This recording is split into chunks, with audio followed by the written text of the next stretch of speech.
Series I savings bonds came out with a new interest rate. It was very high, the highest interest rate before this. The new interest rate, is it higher? Is it lower? I've got that update and more coming up.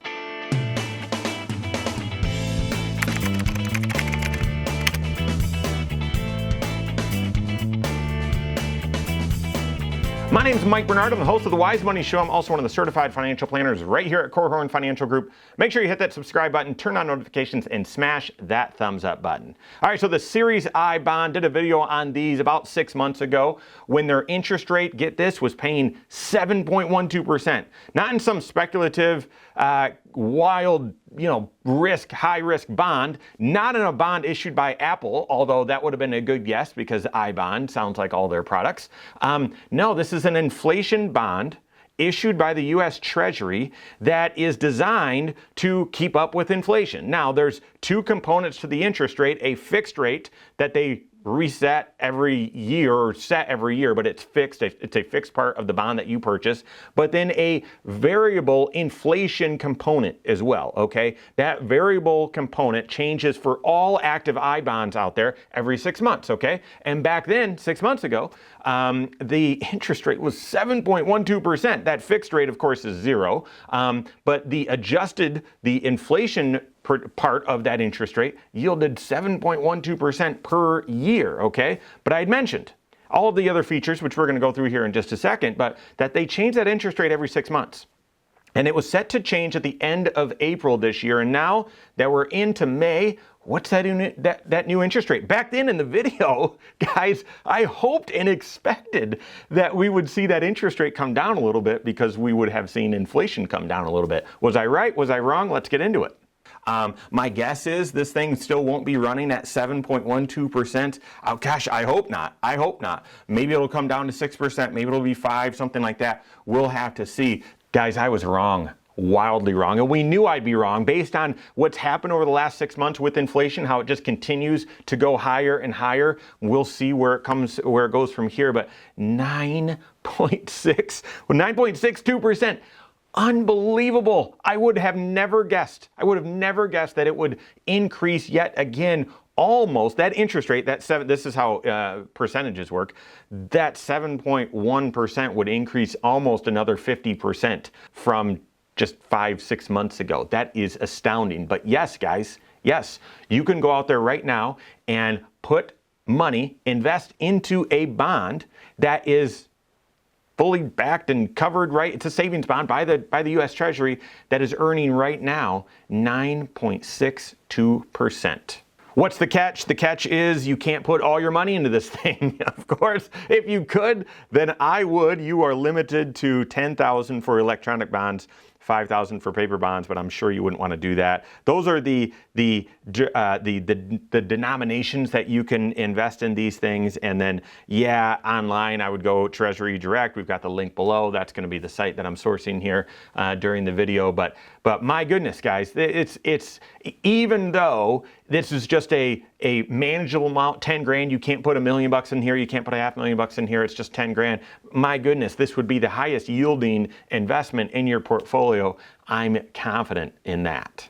Okay, so what about some other features? How does this thing work? Is that 9.62 locked in for the duration of the bond? No, it is not. Okay, so like I said, that inflation component, the fixed rate is locked in, okay, and they update that fixed rate every so often. But the variable rate, the inflation part of the rate, they update every 6 months, and it's based on what's inflation doing right now. Now, here's the thing.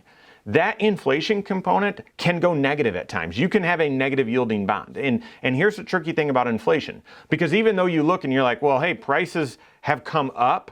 You mean if prices go all the way back down to where they were, then the interest rate could go negative? No, that's not what I'm saying. I'm saying from this high point forward, will prices continue to go up by another, 9%, 8%, whatever it is.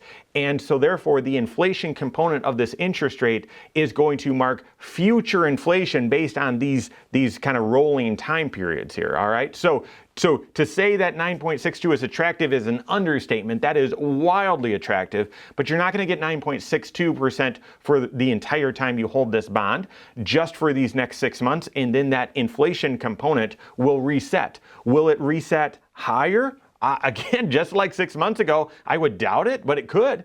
If inflation continues pushing higher, then you would expect this thing to. At some point, though, whether after a massive correction, recession, or stagflation, or whatever, like at some point when inflation cools, you should see this interest rate cool as well. But it should keep up with inflation, whatever is happening with inflation at the time.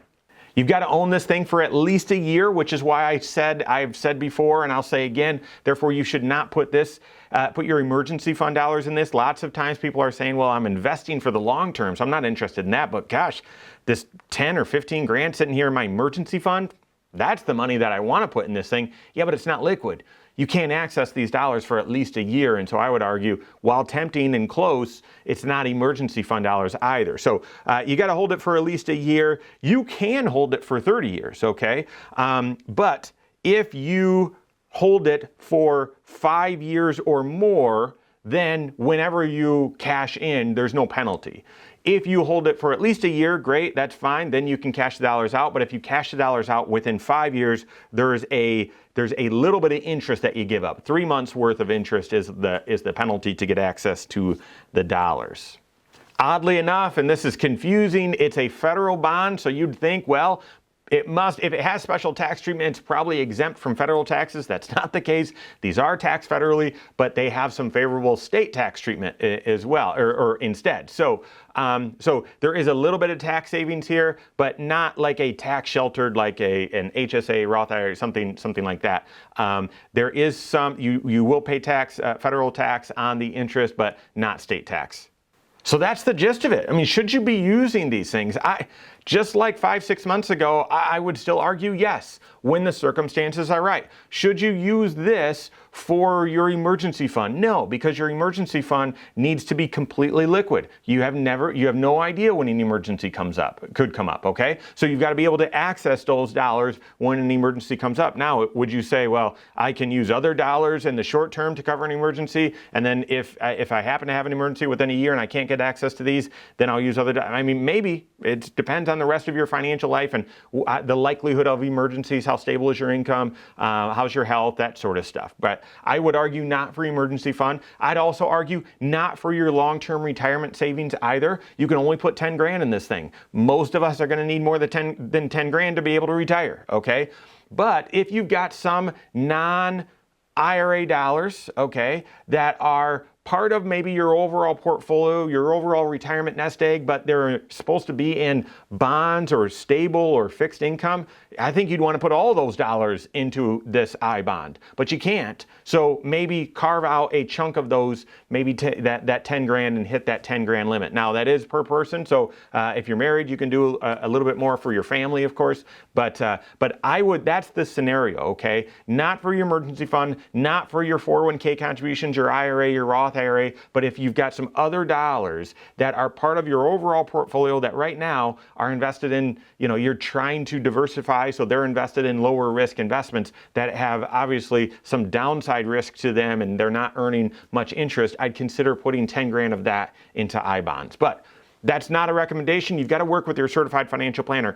As an overarching kind of idea, I would want you to consider this. I really, really would. Work with your CFP, see if it makes sense, and see where it would fit in your overall financial plan. So if you don't have a CFP that can help you with that, you can always contact one on my team. Find us online, Korhorn.com. That's Korhorn with the K. WiseMoneyShow.com. You can find us there as well, or send us an email, info@Korhorn.com. All right, there you have it. Go out and take your next wise step in your financial life.